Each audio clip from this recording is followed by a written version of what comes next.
परीक्षा नियंत्रक बनावे के मामला विवाद में विश्वविद्यालय अधिनियम के विपरीत परीक्षा नियंत्रक बनाए जाए के भइल शिकायत। रउआ के बता दी कि कामेश्वर सिंह दरभंगा संस्कृत विश्वविद्यालय के कुलपति डॉक्टर शशिनाथ झा के कार्यकाल अब मात्र 2 महीना बच गई बा, लेकिन उहाँ के द्वारा लियल गई प्रशासनिक निर्णय पर विवाद थमे के नाम नहीं खेले।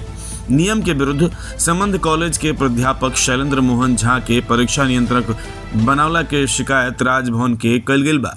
शिकायत पत्र में बतावल गई बा कि कुलपति जकरा के परीक्षा नियंत्रक बनौले बनी उ एकरा खातिर जरूरी योग्यता नहीं रखत।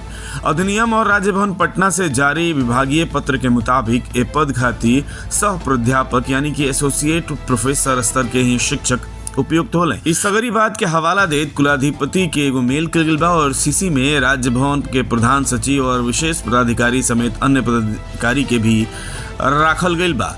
बतावल गइल बा कि परीक्षा नियंत्रक के पास पीएचडी के उपाधि नहीं खे, ऐसे में उनका से परीक्षा नियंत्रक के कार्य लेहल गइल सवाल खड़ा कर रहल बा। मेल में इहो लिखल बा कि कुलपति राजभवन और राज्य सरकार के निर्देश के ना माने ले, खासकर दयानंद आयुर्वेदिक मेडिकल कॉलेज सिवान के मामला में तो एकदम ना। जानकारी इहो देहल गइल बा कि सिवान कॉलेज के ऐसा 29 गो बीएमएस प्रथम वर्ष के छात्र के भी परीक्षा फल प्रकाशित कर दिया गया बा, जौन की बिना नीट क्वालिफाई कैले ही एडमिशन लेहल गए रहे। ऐसा मामला में जांच भी राजभवन के द्वारा करावल गई, लेकिन मामला अभी विचाराधीन बा। यही तरह द्वितीय वर्ष के भी 51 गो आयुर्वेदिक छात्र के रिजल्ट प्रकाशित कर दिया गया बा, जौना के नामांकन ही NCISS व भारत सरकार अमान्य कर रखले बिया। राजभवन के भी पत्र के दरकिनार करत नियंत्रक बनावल गइल बा। कुलाधिपति के आदेश पर 8 मई 2020 के राजभवन पटना के विशेष सचिव राम अनुग्रह नारायण सिंह द्वारा राज्य के सब कुलपति के नाम जारी विशेष पत्र के ख्याल रखल गई रही नया फसाद ना हुई। ये पत्र में स्पष्ट निर्देश दिहल गया है कि भविष्य में कुलपति जौना भी शिक्षक के कुल सचिव, परीक्षा नियंत्रक, कॉलेज निरीक्षक आदि पद पर नियुक्त करे के चाहत रहे तो वैसन संबंधित शिक्षक के विवरण दिहल गई प्रपत्र भर के बायोडेटा के साथ कुलाधिपति के अनुमति खातिर राजभवन भेजल जरूरी बाटे। लेकिन यहाँ बता दी कि राजभवन के उक्त प्रपत्र के कंडिका 4 में स्पष्ट निर्देश बा कि उक्त पद खातिर शिक्षक के न्यूनतम जन योग्यता बा उ सह प्राध्यापक से कम ना होखे के चाहिए।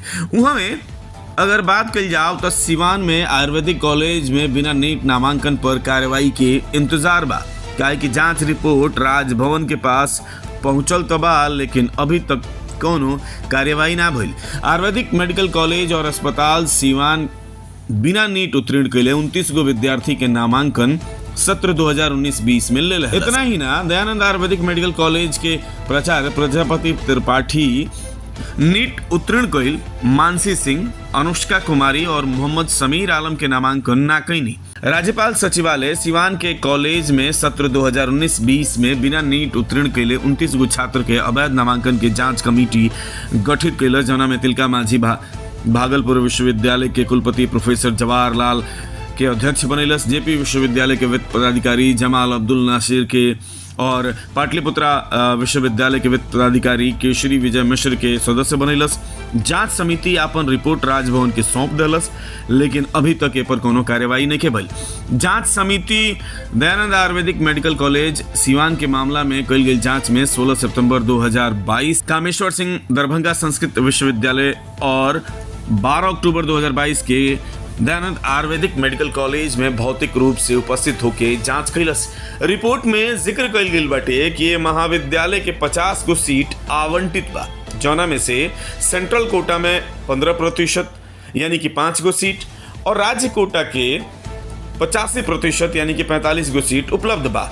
उक्त 50 गो सीट में से अगस्त 2019 में 5 गो सीट और दिनांक 31 दिसंबर 2019 के स्टेट कोटा से 16 गो सीट यानी कि कुल 21 गो नामांकन महाविद्यालय द्वारा कइल गई। कॉलेज के रिक्त 29 गो सीट के भरे खातिर कॉलेज सर्वोच्च न्यायालय द्वारा 20 फरवरी 2020 के पारित आदेश के गलत व्याख्या करत 36 चयनित छात्र में से मात्र 29 गो छात्र के नामांकन दिनांक 5 अक्टूबर 2019 तक दिखावल गई। जबकि वास्तविकता ई बा कि दिनांक 15 अक्टूबर 2019 के बिहार सरकार के 85% सीट रिक्त होके के सूचना देते हुए काउंसलिंग के प्रार्थना कल गई। ई प्रमाणित करता कि 29 गो छात्र के नामांकन बैक डेटिंग और हेरा फेरी से कल गई। राज्य कोटा के आधार पर 16 गो छात्र के नामांकन में गुलाब अंसारी के नाम शामिल रहे, लेकिन उनकरा जगह पर कॉलेज प्रशासन के द्वारा बिना नीट उत्तीर्ण कैले सोनाली मौर्य के नामांकन दर्शाव, जेकर एक ही रसीद संख्या 580 दिनांक 31 दिसंबर 2021 के अंकित बा। एकरा अलावा 2 गो छात्र सत्यम त्रिपाठी और सबा प्रवीण द्वारा आवेदन प्रपत्र के साथ वांछित कोनो प्रमाण पत्र जमा ना कल गई, बावजूद एकरा नामांकन लेहल गई, जौन की गलत और अवैध बा।